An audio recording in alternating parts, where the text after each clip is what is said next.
our story, but we started a hailstorm, my brother and I, not Joe, my actual brother, RJ the drummer, when we were 13 and 10 years old.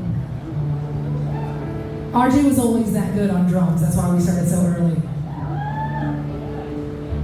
And instead of my parents saying, I don't know, maybe you should go to school, maybe you should get a job first and then see about the band. They're like, oh, hell yeah, can we help? You know, our parents were our roadies for a long period of time.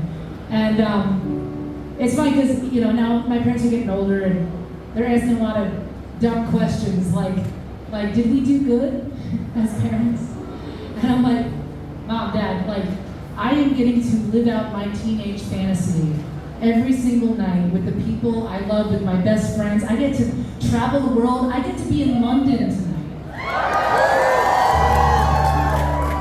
And so we've been having a lot of those talks, and I'm like, you know, I know every parent, we got parents in the house, right? I know we've got some parents with their kids here tonight.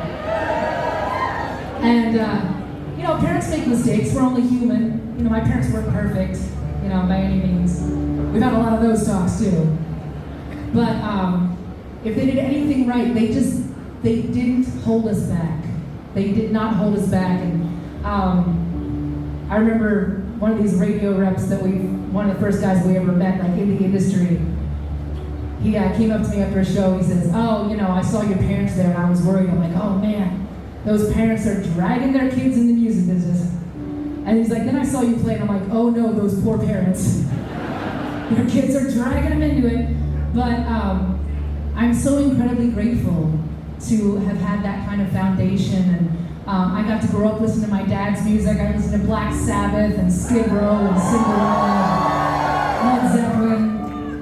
And then my mom made sure I was listening to Heart and Joan Jett and, you know, and Janis Joplin and all of that. And I wouldn't be here if it wasn't for that first conversation of like, hey, we want to start a band. And they said yes. They said absolutely.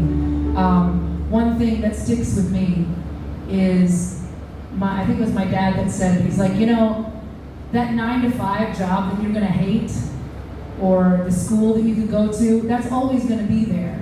But if you really want to go for this, and you want to follow that dream all the way through, you have to start now. You have to go for it with all of your heart. Everything. Sacrifice everything for your dream. Life is too short, you know?